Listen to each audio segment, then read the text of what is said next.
Mari kita akan siapkan hati kita. Kita akan teduhkan hati kita. Kami tahu Kami punya Allah yang besar Tuhan. Allah yang setia. Allah yang menopang kami di dalam lembah kegelaman sekalipun. Pegang tangan kami Tuhan pagi hari ini. Lembutkan hati kami agar kami siap menerima kebenaran firman-Mu Tuhan.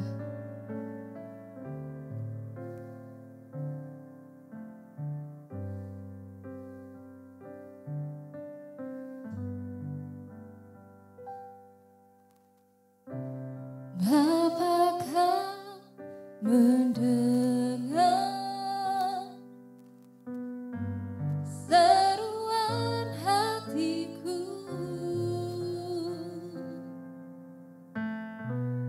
Tak pernah Kau lepaskan dari kasih-Mu.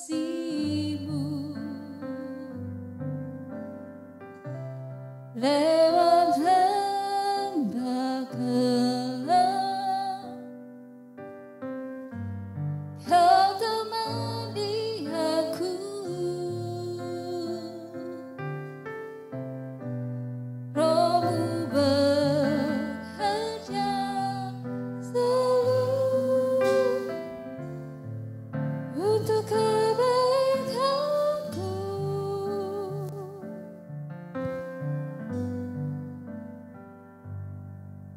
Mengalir kuasa dari tempat maha tinggi, Bapa kekal mulia, Kau hadir di sini, memulihkan hati, menyembuhkan yang terluka.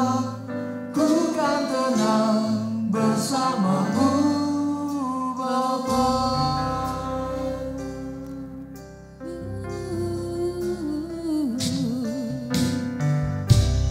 Bapa, Kau mendengar seruan hati kami Tuhan. Seruan hatiku, Tak pernah Kau lepaskan dari kasih-Mu. Lewat lembah gelap,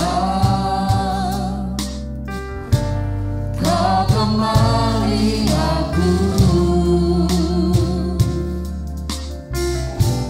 Roh-Mu bekerja selalu untuk kebaikanku Tuhan. kebaikan Mari mengalir Roh Kudus, mengalir kuasa dari tempat maha tinggi. Bapa kekal mulia, Kau hadir di sini, memulihkan hati, menyembuhkan yang terluka. Ku kan tenang bersama-Mu,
Yes, God. Thank you, Lord.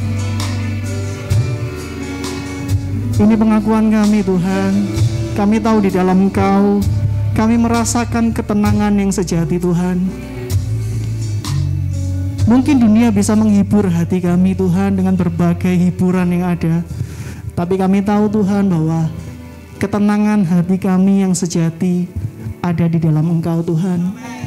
Mari Bapa, Engkau Allah yang akan menyertai langkah kami. Engkau Allah yang bekerja di dalam kehidupan kami.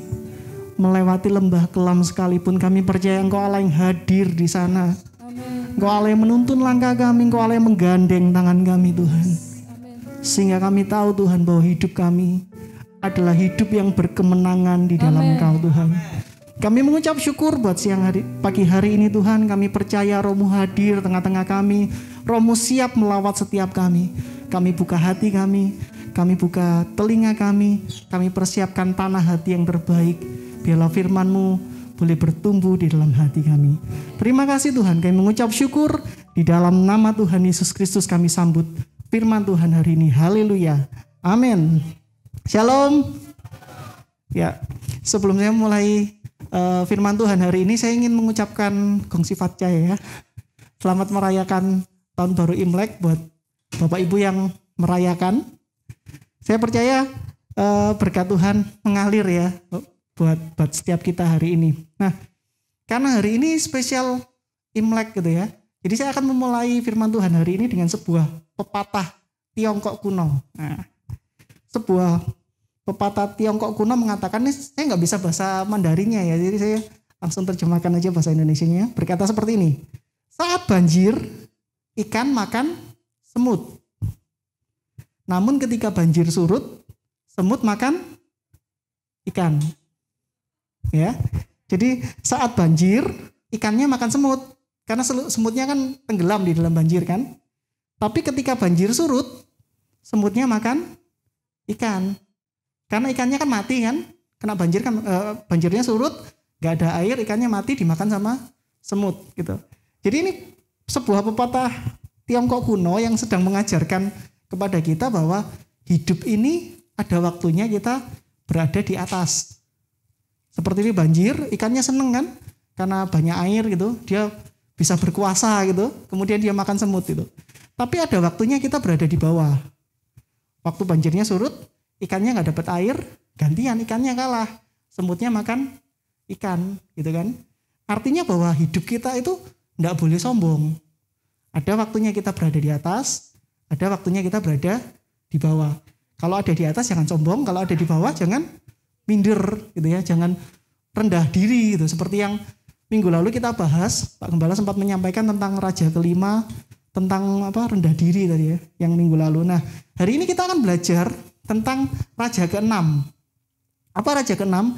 Kalau Bapak Ibu mengikuti rangkaian pengajaran kita mulai berapa minggu yang lalu, kita sedang mengupas tentang 31 raja yang ada di dalam kehidupan kita.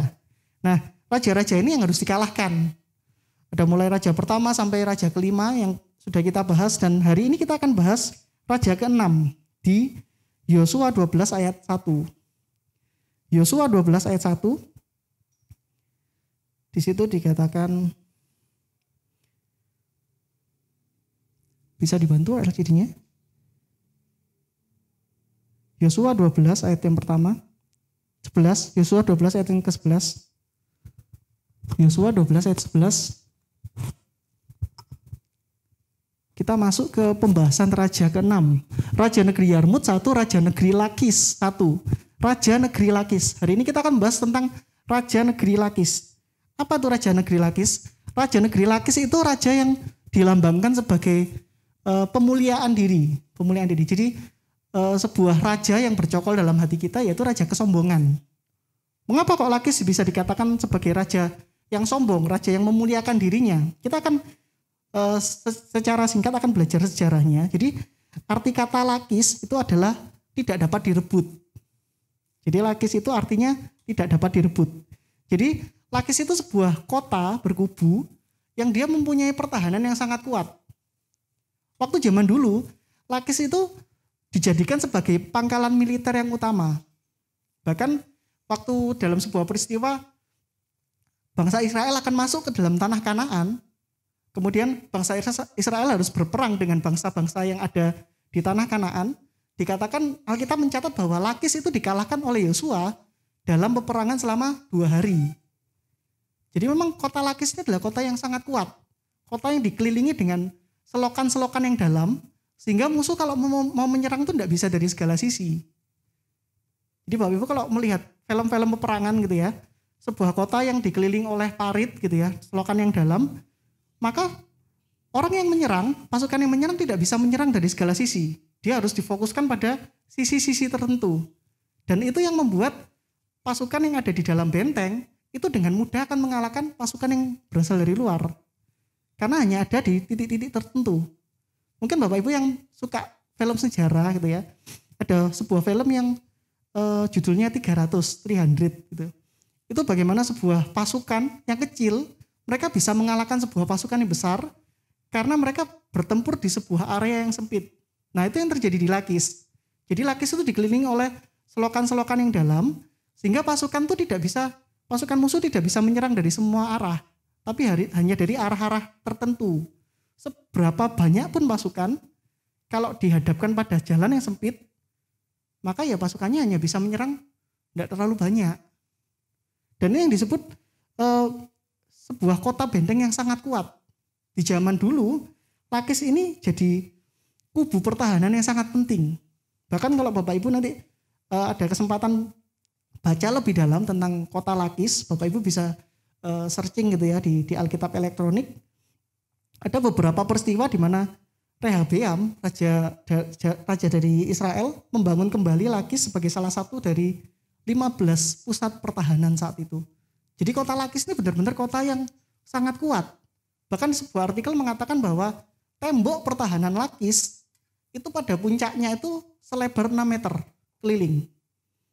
Bapak Ibu bisa bayangkan 6 meter seberapa ya? Mungkin satu ruko ini ya, satu ruko ini sekitar 5 meter mungkin. Jadi Bapak Ibu bayangkan satu ruko ditambah 1 meter lagi puncaknya. Dan pada dasarnya di bagian lereng, bagian dasar, kota Lakis ini punya ketebalan tembok setebal 16 meter. Jadi sangat tebal. Jangan dibayangkan waktu itu perang seperti sekarang ya, zaman pakai nuklir, pakai apa gitu ya. Zaman dulu nggak ada tuh. Paling hebat ya mungkin pakai ketapel batu tuh ya. Batu dibuat ketapel, mungkin seperti itu ya. Dan itu pertahanannya sangat kuat. Bayangkan 6 meter di bagian puncak, 16 meter bagian dasar. Pertahanan yang sangat-sangat sulit ditembus. Dan sepanjang sejarah, kota Lakis ini adalah kota di tanah Kanaan yang paling jarang direbut oleh musuh. Karena sedemikian tebal temboknya. Nah itulah yang membuat warga di penduduk kota Lakis, ini mereka menjadi orang yang membanggakan dirinya, membanggakan militernya. Mereka membanggakan pertahanan kotanya. Karena memang sangat sulit untuk ditembus. Ini yang membuat penduduk kota Lakis menjadi orang yang meninggikan dirinya, dalam tanda kutip sombong. Seperti itu. Nah, sebenarnya di dalam hati kita, di dalam diri kita ada potensi yang namanya potensi kesombongan. Kesombongan itu enggak selalu terlihat. Ada orang-orang yang sombong terlihat, tapi ada juga orang-orang yang sombong tidak terlihat, sombong di dalam hati, sombong yang tidak dinampakkan. Nah, apa sih sombong itu? Sombong itu seperti ini. Sombong itu perasaan di mana seseorang menilai dirinya lebih daripada seharusnya. Perasaan seseorang menilai dirinya lebih daripada seharusnya. Itu dikatakan sombong. Biasanya sombong ini berkaitan dengan pencapaian seseorang yang diikuti dengan perasaan puas diri. Kemudian diikuti dengan merendahkan orang lain. Contoh sederhana buat adik-adik yang masih sekolah itu ya. Apakah mendapatkan nilai baik di sekolah itu jelek?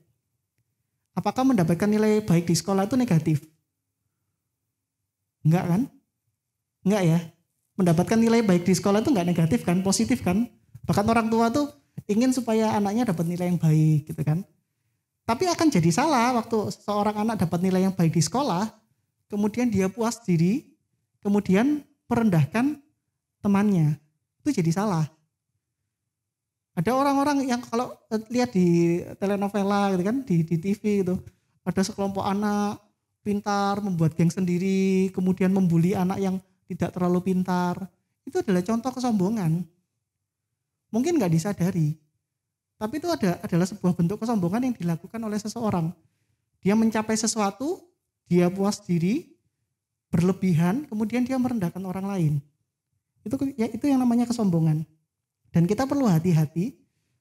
Pagi hari ini kita akan sama-sama belajar bagaimana kita mengalahkan raja lakis, kesombongan di dalam hati kita. Kita sangat perlu hati-hati dengan kesombongan. Firman Tuhan mengatakan di dalam Amsal 6 ayat 16 sampai 17, di situ dikatakan bahwa Tuhan itu membenci 6 perkara. Bahkan ada 7 perkara yang menjadi kejijikan bagi hatinya, hati Tuhan. Yang pertama disebutkan di ayat 17 adalah mata sombong. Mata sombong. Mata sombong itu mata yang merendahkan orang lain. Dan ini disebut pertama loh. Bisa katakan ada 6 hal yang dibenci Tuhan. Dan yang pertama dikatakan adalah mata sombong. Jadi hati-hati sekali dengan yang namanya kesombongan. Karena kesombongan itu awal dari kehancuran. Orang yang sombong, orang yang tinggi hati akan direndahkan. Tapi orang yang rendah hati akan ditinggikan. Saya punya sebuah ilustrasi sederhana gitu ya Bapak Ibu. Suatu hari, karena saya lagi suka masak nih, ini ilustrasi ya Bapak Ibu ya. Saya suka masak, saya masak sebuah masakan yang menurut saya sangat enak. Kemudian saya bawa ke gereja. Karena saya ingin berbagi dengan Bapak Ibu semuanya, saya bawa masakan yang menurut saya itu paling enak, saya bawa ke gereja. Kemudian saya taruh di tengah-tengah kita. Saya bilang kepada semua orang, ayo makan. Ini masakan yang saya masak, paling enak. Setelah saya mempersilahkan Bapak Ibu untuk makan, saya pergi ke toilet. Saya pergi ke toilet sejenak, kemudian ada satu orang yang baru datang, dia ikut makan. Dia tidak tahu siapa yang bawa makan itu, nggak tahu, dia nggak tanya, itu dia makan aja. Kemudian waktu saya keluar dari toilet, orang yang baru datang tuh ngomong sama saya, kamu nggak makan dah? Makanannya ini loh, cepet dihabisin. Tapi sayang makanannya tuh nggak enak ya. Kok saya makan ini rasa mual ya, nggak enak rasanya itu. Kemudian saya cuma diem aja gitu. Kemudian dia melanjutkan, ini rasanya keasinan ini. Ini kalau diikutkan Master Chef ini mungkin sama Chef Juna udah dibuang ini. Makanan seperti ini udah dibuang. Tapi gak apa-apa, jangan bilang-bilang. Makan aja. Kira-kira kalau Bapak Ibu ada di posisi saya, apa yang Bapak Ibu alami? Sedih. Ada lagi? Apa yang Bapak Ibu alami waktu ada di posisi seperti saya? Pura-pura nggak tahu. Marah, ada yang marah gitu ya. Ada yang mungkin tersinggung gitu ya. Ada yang langsung marah sama orangnya, itu ada yang disimpan dalam hati tapi tersinggung gitu. Sebenarnya waktu orang itu mengatakan bahwa makanan itu tidak enak, sebenarnya yang diejek itu makanannya atau orangnya, pembuatnya, makanannya. Tapi kenapa pembuatnya jadi tersinggung? Udah capek, gak dihargain, ngomongnya gak enak gitu kan. Seolah-olah orang itu sedang ngomong kalau pembuatnya ini gak pinter masak. Bener ya? Nah, seringkali kita gak sadar, kita melakukan seperti orang yang baru datang tadi. Waktu kita sombong gitu ya, kita memandang rendah orang lain, sebenarnya kita sedang menghina penciptanya. Saya memandang seseorang, anak ini kok kurang pinter kayaknya. Kurang ganteng anak ini. Kurang cerdas. Sebenarnya yang kita lakukan sama seperti orang tadi. Kita sedang menghina penciptanya. Waktu kita meninggikan diri dan kita mulai merendahkan orang, secara gak langsung kita sedang merendahkan Tuhan sebagai penciptanya. Karena itu Tuhan tuh sangat membenci yang namanya kesombongan. Karena waktu kita sombong, secara nggak langsung kita sedang merendahkan Tuhan sebagai pencipta. Karena kita perlu hati-hati pagi hari ini, jangan sampai jatuh di dalam dosa kesombongan. Bahkan di dalam dosa kesombongan tuh firman Tuhan mengatakan bahwa Tuhan sendiri yang menentang orang yang congkak, orang yang angkuh. Tuhan sendiri loh yang menentang. Artinya Tuhan tuh sangat-sangat enggak suka, sangat-sangat benci dengan kesombongan. Dosa pertama di dalam dunia ini adalah dosa di alam malaikat, gitu ya. Bagaimana malaikat jatuh ke dalam dosa, Lucifer jatuh ke dalam dosa karena kesombongan, merasa bisa menyaingi Allah. Dan itu terus berlanjut itu. Adam, Hawa tuh jatuh karena bujukan iblis. Iblis mengatakan, kalau kamu makan buah ini, kamu akan menjadi seperti Allah. Dan mereka makan. Kenapa mereka makan? Karena mereka ingin menjadi seperti Allah. Tahu apa yang baik dan tahu apa yang jahat. Jadi perlu hati-hati sekali dengan dosa kesombongan. Bapak Ibu waktu mendengarkan firman Tuhan hari ini, coba cek dalam hati kita.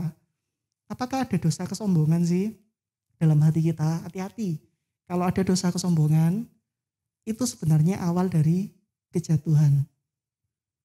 Nah, hari ini kita akan belajar bagaimana cara mengalahkan Raja Lakis atau kesombongan di dalam hati kita. Kita akan sama-sama buka firman Tuhan di dalam 1 Korintus 4 ayat 6 sampai 21. 1 Korintus 4 ayat 6 sampai 21.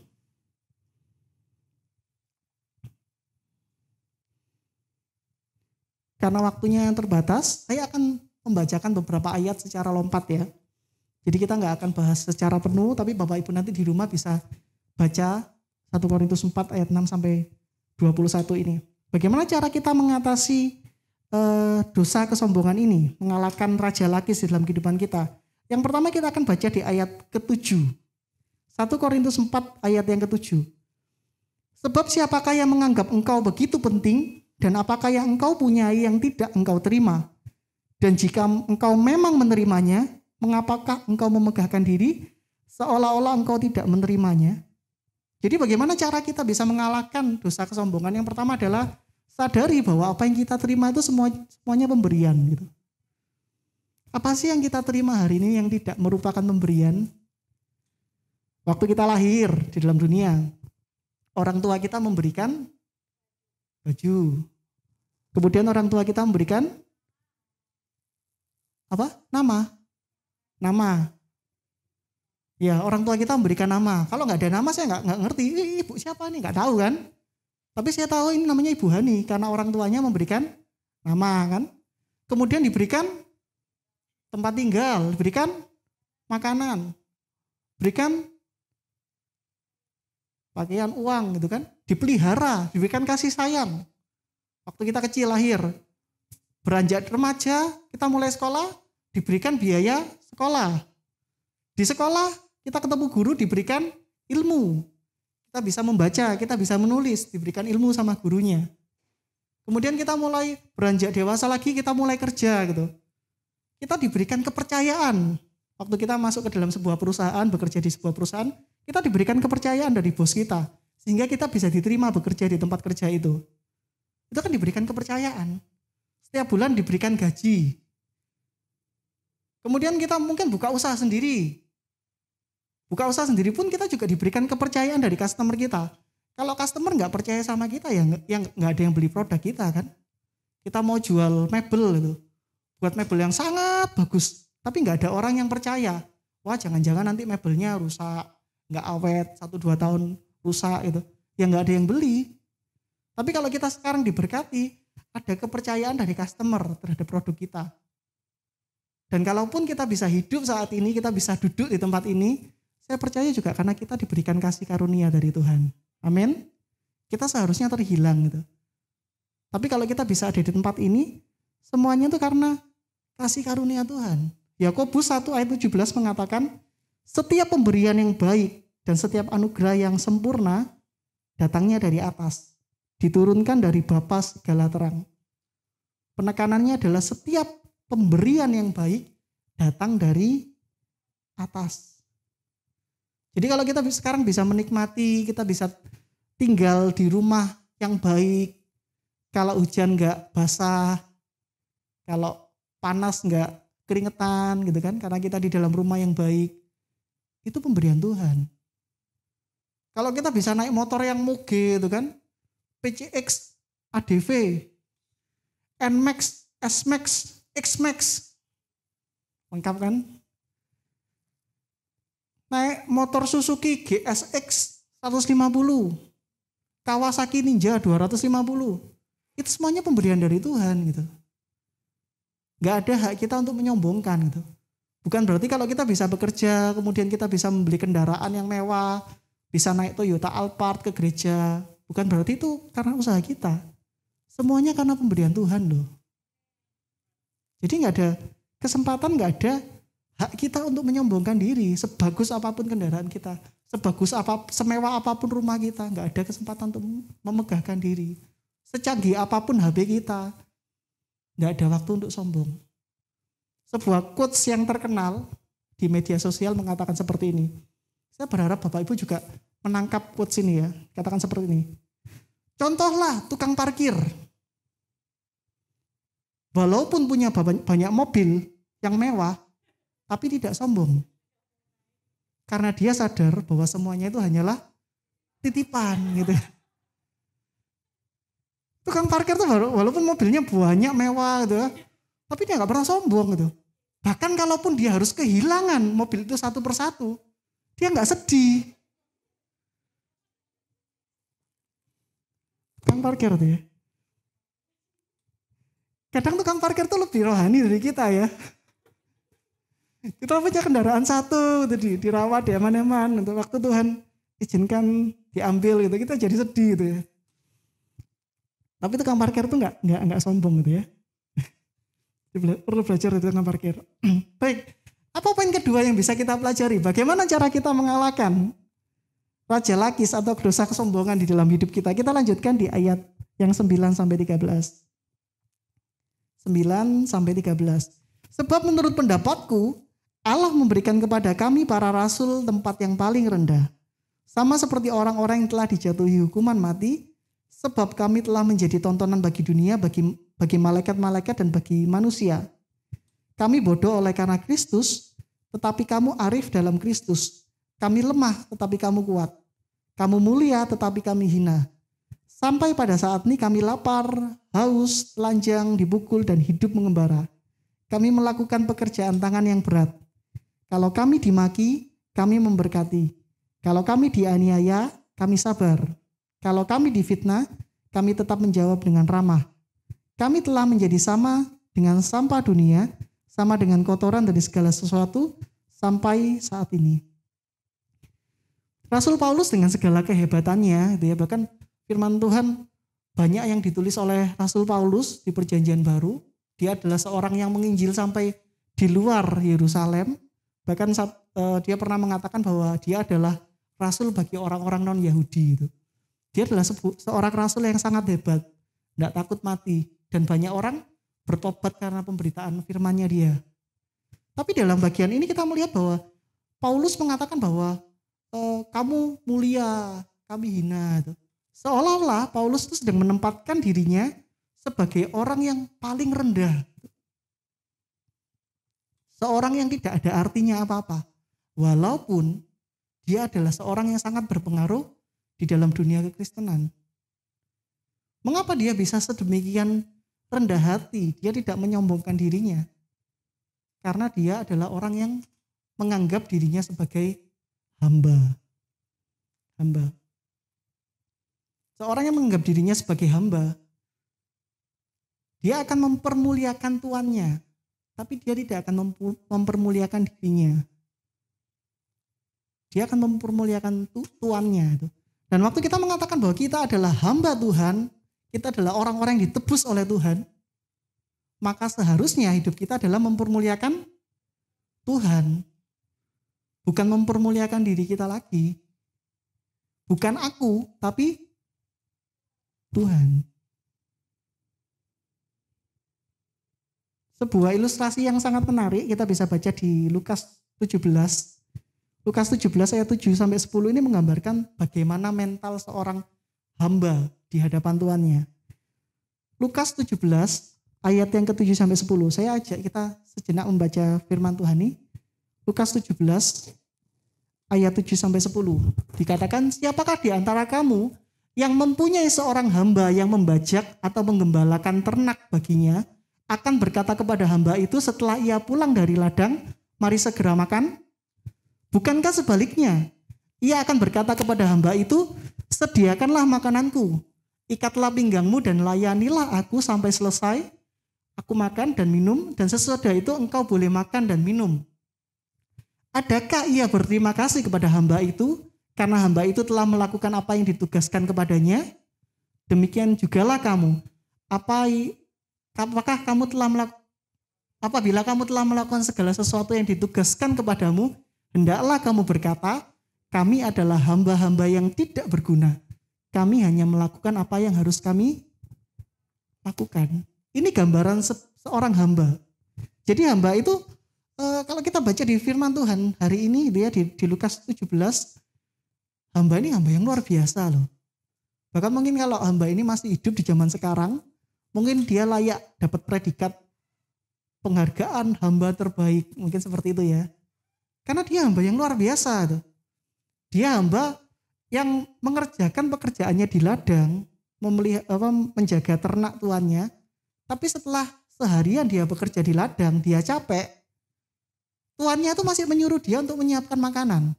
Siapkan makanan, aku mau makan dan minum. Dan diakhiri dengan firman Tuhan mengatakan, hendaklah kamu mengatakan, kami ini hamba yang tidak berguna. Padahal berguna loh. Dia sudah mengerjakan ladang, menjaga ternak, menyiapkan makanan bagi tuannya. Tapi firman Tuhan mengatakan di akhir tadi, hendaklah kamu katakan kami ini hamba yang tidak berguna. Apa sih yang sedang firman Tuhan ajarkan gitu? Mengapa hamba ini diharuskan untuk mengatakan kami hamba yang tidak berguna? Kenapa kok dia dikatakan hamba yang tidak berguna? Walaupun dia sudah mengerjakan banyak hal. Jawabannya adalah karena hamba itu, apa yang dia kerjakan, segala sesuatu yang dia kerjakan oleh hamba itu tidak sebanding dengan apa yang tuannya sudah lakukan buat dia. Jadi kalau Bapak Ibu, zaman dahulu, konsep hamba itu adalah budak belian. Budak belian. Jadi budak belian itu waktu dia menghambakan dirinya, dia dibeli oleh tuannya, maka hak hidupnya, kepemilikan hidupnya itu berganti dari dirinya sendiri kepada tuannya.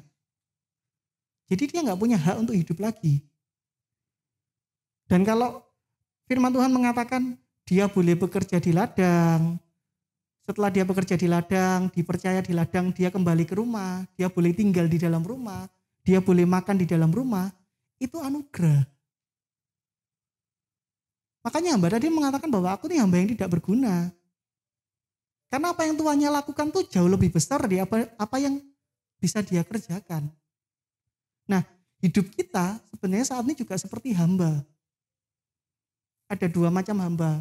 Hamba dosa dan hamba kebenaran. Waktu kita duduk di dalam dosa, hukumannya adalah maut. Tapi karena kemurahan Tuhan, kita dipindahkan kepada terang. Kita jadi hambanya Tuhan.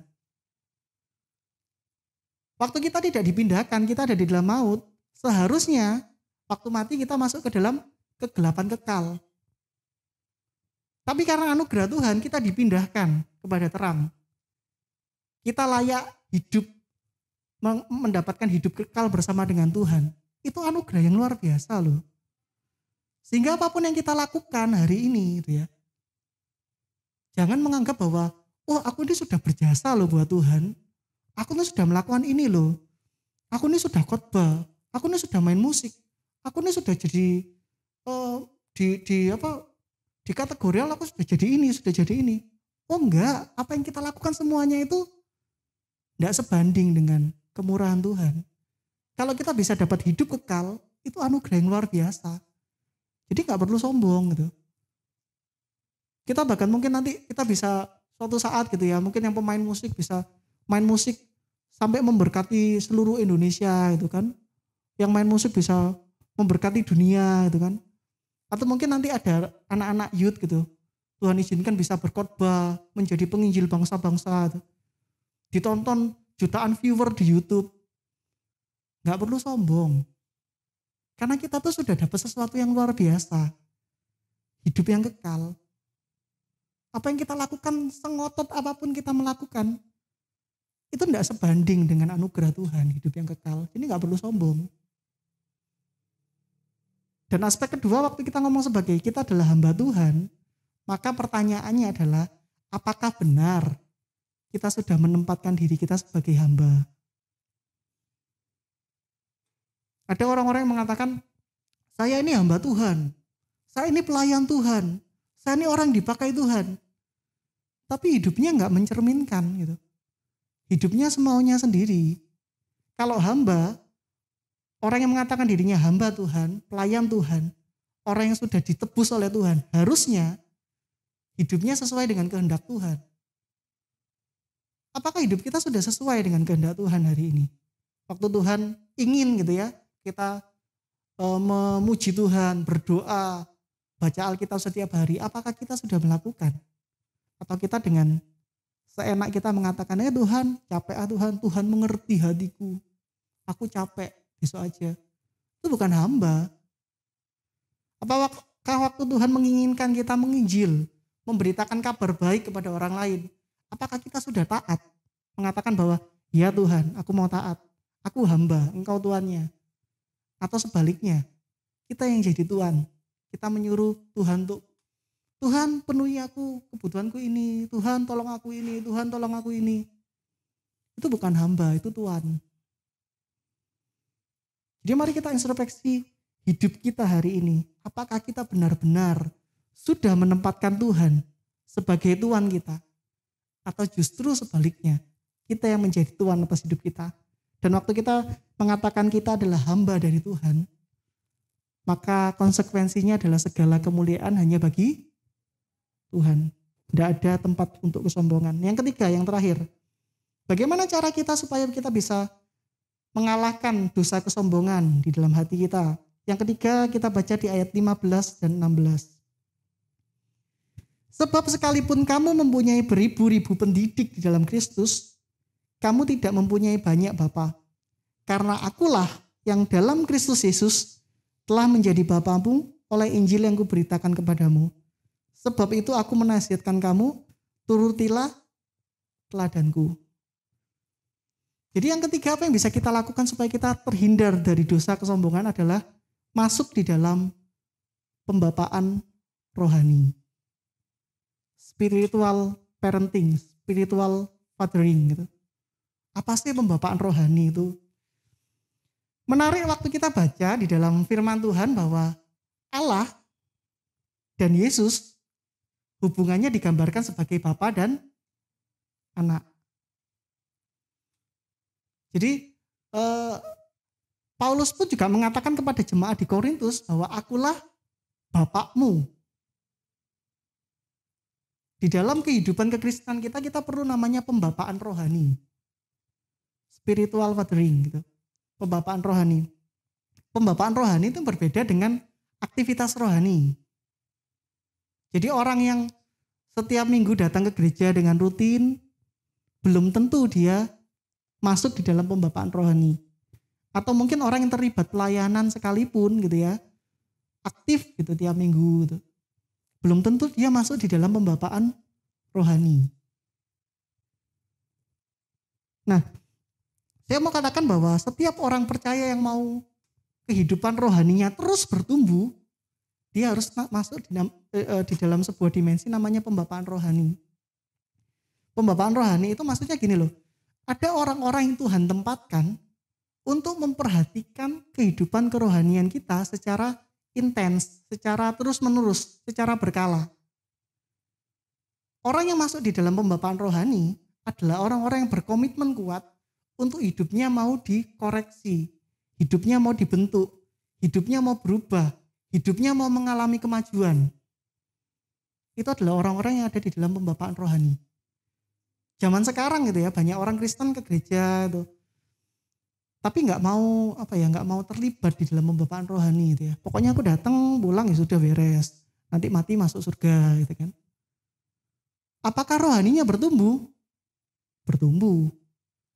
Kan tiap minggu datang kan ke gereja, dengar firman Tuhan, rohaninya bertumbuh. Dia akan mengalami pertumbuhan rohani secara konsisten. Tapi orang yang masuk di dalam pembapaan rohani, dia akan mengalami pertumbuhan rohani yang persisten. Konsisten dan persisten itu beda. Apa bedanya? Saya berikan contoh ya. Antara konsisten dan persisten. Orang yang ada di dalam pembapaan rohani mengalami pertumbuhan rohani yang persisten, bukan konsisten. Saya berikan ilustrasi seperti ini. Saya punya 2 orang anak, Geoffrey dan Giovanno gitu ya. Saya punya 2 orang anak. Nah, anak yang pertama dan anak yang kedua, cara mendidik saya beda. Kenapa? Karena sifat mereka beda, karakter mereka beda, usia mereka beda. Tahapan pertumbuhan mereka juga berbeda. Kalau yang kecil disuruh makan, enggak bisa, harus disuapin terus sama emaknya, maka kami, ya oke lah dia masih kecil gitu kan. Tapi begitu yang kakaknya sudah kelas 1 SD, disuapin sama emaknya, kami akan mulai mendidik dia untuk bisa makan sendiri, mandiri gitu kan. Enggak perlu disuapin. Kalau yang adiknya makan sambil lari-lari, oke, anak kecil. Tapi kakaknya kalau makan sambil lari-lari, kami akan berusaha didik dia supaya makan dengan tenang, duduk di kursi. Bagaimana dengan anak tetangga? Ya nggak ngurusi anak tetangga kan. Dia mau lari-lari, makan sambil lari-lari, makan sambil jungkir balik, itu urusannya mereka, urusannya dia. Apakah anak yang tetangga tadi bisa bertumbuh badannya? Bisa. Tapi apakah sifatnya, karakternya bisa bertumbuh? Belum tentu. Dan saya tidak ambil pusing dengan itu karena dia anak tetangga. Tapi saya sebagai bapak jasmani dari Geoffrey dan Giovanno, saya punya kewajiban untuk mendidik mereka untuk bertumbuh di dalam karakternya dia. Itu yang namanya bapak rohani. Bapak jasmani. Itu yang namanya bapak jasmani. Bapak rohani pun juga sama itu. Orang yang tinggal di dalam pembapaan rohani, dia harus siap ditegur, dikoreksi. Dia harus siap berubah. Dan waktu dia berubah, dia naik level lagi. Apakah orang tinggal di luar pembapaan rohani bisa bertumbuh rohaninya? Bisa, tapi konsisten. Dia akan bertumbuh ya seperti itu, konsisten. Tapi yang namanya persisten itu maksudnya gini, dia akan bertumbuh ada pelipat kali gandaan. Dia jadi orang-orang yang lebih kuat, orang-orang yang lebih tangguh. Kalau Bapak Ibu perhatikan di dalam firman Tuhan, Yesus itu punya 12 murid dan 500 orang pengikutnya. Dan banyak orang lagi yang berkerumun gitu ya. Waktu Tuhan Yesus naik ke atas surga, 12 murid itu ikut menyaksikan Yesus naik ke atas surga. 500 orang itu pun juga ikut menyaksikan Yesus naik ke atas surga. Tapi 12 orang itu, mereka bisa berdampak dengan luar biasa setelah Yesus naik ke dalam surga. Sedangkan 500 orang tadi, Alkitab tidak mencatat. Kenapa? Kenapa ada perbedaan antara 12 murid dan 500 orang? Karena yang satu mengalami pembapaan rohani secara intens. Tiap hari berjumpa dengan Tuhan Yesus. Sementara 500 orang tadi tidak. Itulah yang saya katakan bahwa orang yang hidup di dalam pembapaan rohani, dia akan melihat bahwa ada sesuatu yang perlu dikoreksi, ada sesuatu yang perlu diperbaiki, ada sesuatu yang perlu ditingkatkan. Dan itu yang membuat dia nggak jadi orang yang sombong. Sebaliknya, orang yang hidup di luar pembapaan rohani, dia akan merasa puas diri. Oh iya, aku sudah puas diri, sudah cukuplah rohaniku segini. Dan dia tidak akan mengalami perkembangan rohani yang luar biasa. Karena itu langkah ketiga apa yang perlu kita lakukan supaya kita bisa mengalahkan dosa kesombongan adalah masuk di dalam pembapaan rohani. Bersedia ditegur, bersedia dikoreksi. Dikoreksi itu enak apa enggak sih? Enggak enak. Enggak enak, dikoreksi enggak enak. Saya pun juga mengalami gitu. Waktu saya waktu saya melakukan kesalahan saya ditegur, gak enak. Apakah saya orang yang lembut hati menerima segala teguran? Enggak juga. Kadang ada teguran yang membuat saya tersinggung.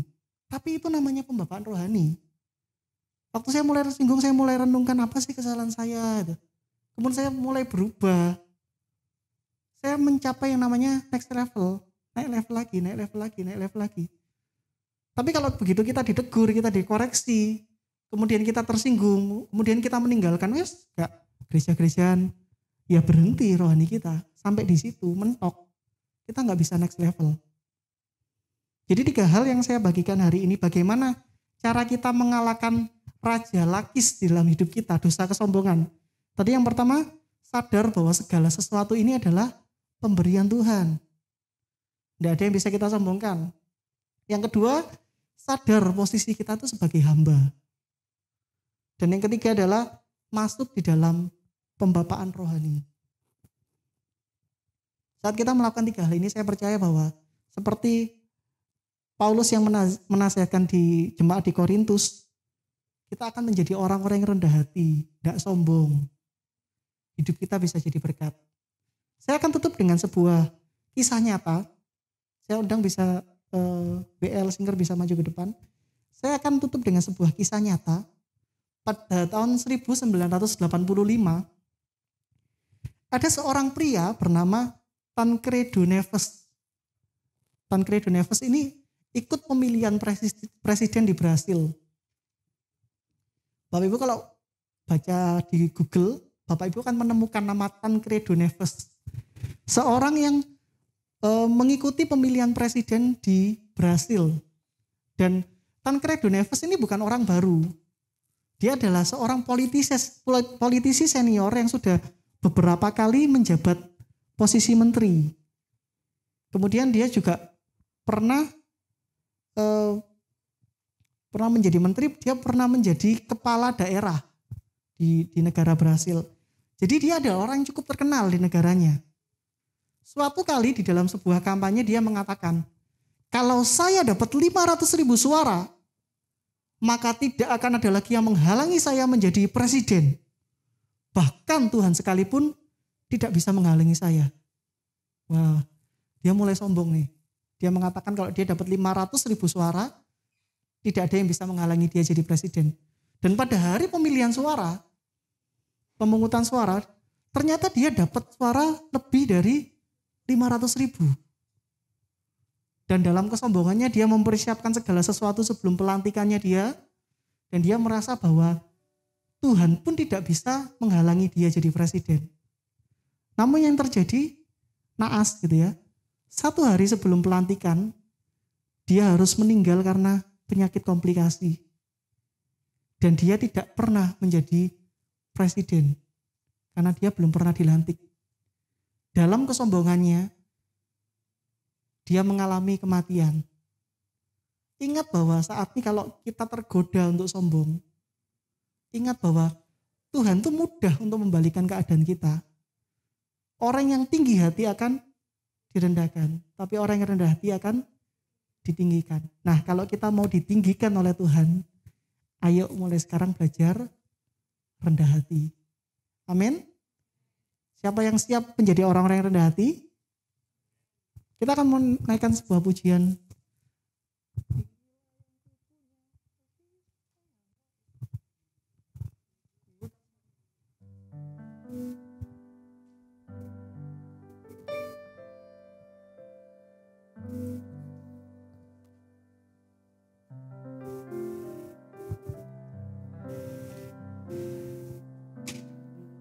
Yang ku punya hati sebagai hamba yang mau taat dan setia padamu Bapa, kemanapun ku bawa, hati yang menyembah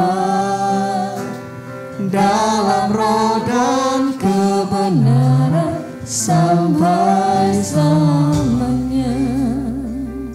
Kita katakan, aku tak membawa apapun juga Tuhan. ku tak membawa apapun juga saat ku datang ke dunia. Ku tinggal semua pada akhirnya saat ku kembali ke surga. Inilah yang kami punya Tuhan.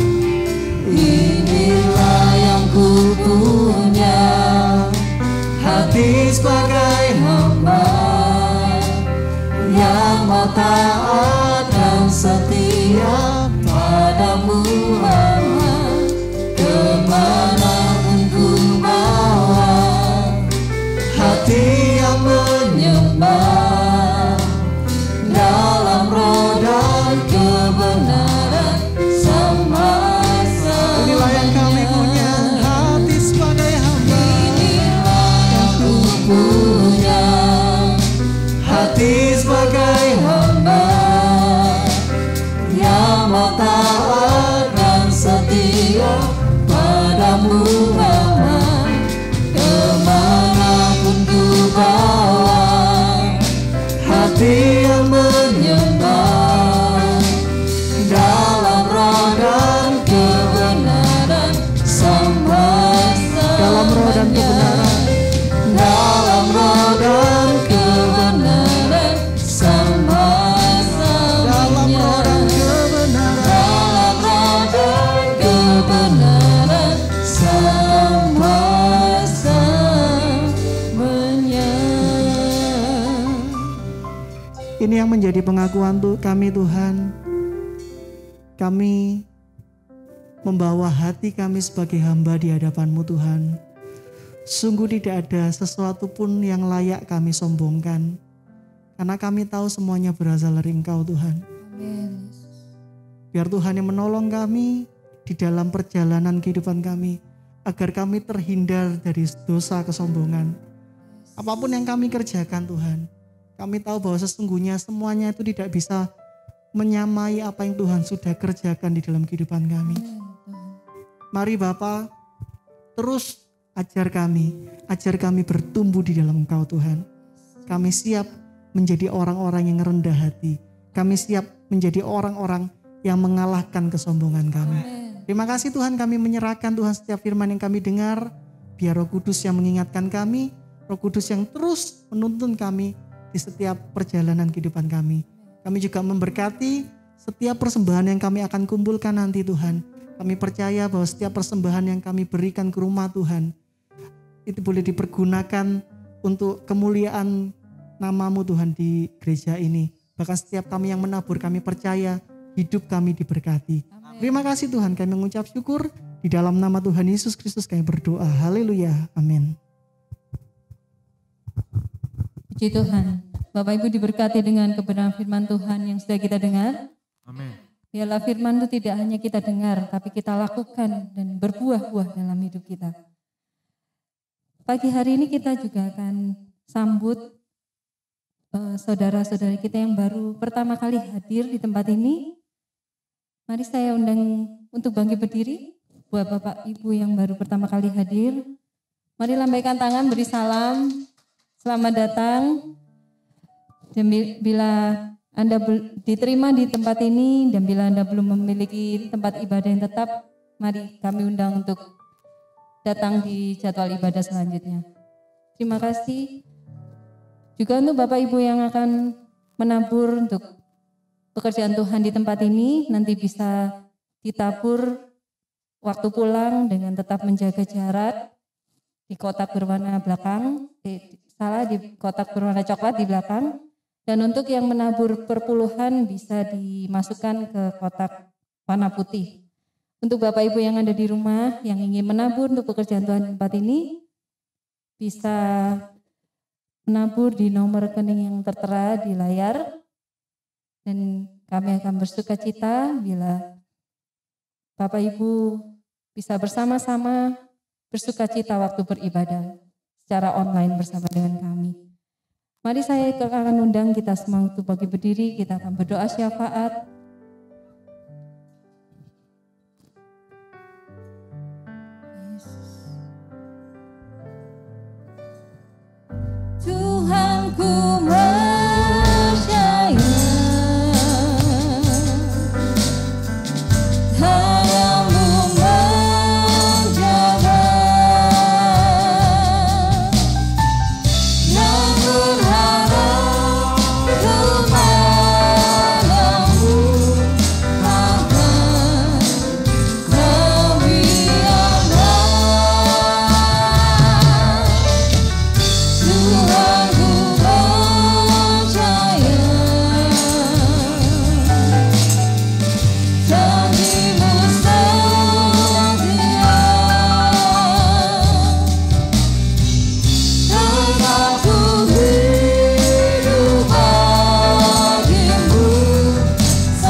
Bagi kota kami, kota Malang Tuhan, lawatan-Mu terjadi atas bangsa kami. Tidak ada yang tertinggal, baik di pulau-pulau, di desa-desa, di kota-kota.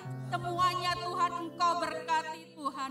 Hujan pertobatan, hujan keselamatan terjadi atas bangsa kami. Bangsa kami adalah bangsa yang aman, bangsa kami adalah bangsa yang sehat. Bangsa kami Engkau berkati berlimpah-limpah Tuhan. Kami juga berdoa secara khusus Tuhan, buat pemerintahan yang ada Tuhan, buat Bapak Presiden Tuhan sampai jajaran yang terendah Tuhan. Tuhan menjaga mereka, mereka boleh Tuhan membawa bangsa ini semakin maju. Mereka memerintah dengan roh yang taat takut akan Tuhan dan membawa Tuhan pemulihan Tuhan, merencanakan pemulihan juga buat bangsa kami Tuhan, juga buat kota kami, kota Malang Tuhan. Terima kasih Bapak, terima kasih Yesus. Pagi ini kami juga berdoa Tuhan secara khusus buat gereja kami, gereja GBI Kairos baik di pusat maupun di Kepanjen Tuhan. Engkau memberkati gereja kami. Kami percaya Tuhan Engkau mengasihi gereja kami. Tuhan Engkau memberkati Tuhan orang-orang yang ada di gereja ini Tuhan, jemaat-Mu Tuhan. Biarlah jemaat-Mu yang saat ini berat Tuhan. Biarlah menerima kelegaan daripada Engkau. Yang sakit Engkau sembuhkan Tuhan. Dan mereka boleh Tuhan menjadi pemenang di dalam segala hal Tuhan. Dan hidup mereka boleh menjadi berkat bagi banyak orang Tuhan. Kami juga berdoa Tuhan buat Bapak Gembala Tuhan di tempat ini beserta keluarga. Juga Bapak Pangeran Tuhan Engkau memberkati Tuhan. Engkau pakai lebih lagi Tuhan di dalam melayani Engkau Tuhan. Terima kasih Bapak, terima kasih Yesus. Semuanya kami serahkan di dalam tangan penyertaan-Mu Tuhan. Saatnya kami akan menerima yang terbaik daripada. Mari Bapak Ibu angkat tangan bersama-sama, arahkan pandangan buat Tuhan. Pulanglah dan terimalah berkat rahmat Tuhan yang sempurna menjadi bagianmu. Tuhan menyerah wajahnya kepada engkau, berikan engkau kasih karunia. Tuhan berikan menghadapkan wajahnya kepada engkau dan berikan engkau damai sejahtera. Sebab itu biarlah berkat ini akan di bagian keluargamu, bagian suami istri, anak-anakmu, kedua orang tuamu, kedua mertuamu, bahkan orang-orang yang tinggal dalam rumahmu. Diberkatilah pekerjaanmu, diberkatilah kesehatanmu, diberkati keluar masukmu, dan apapun yang dijumpai tanganmu dibuatnya berhasil dan beruntung.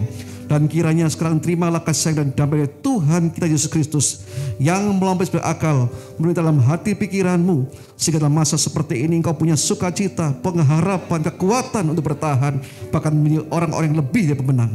Dan biar tuntunan Roh Kudus akan menyertai saudara semuanya, mulai pagi hari ini sampai Maranatha, Tuhan datang kedua. Mari yang percaya sama-sama katakan amin. Selamat pagi, Tuhan Yesus berkati Bapak Ibu.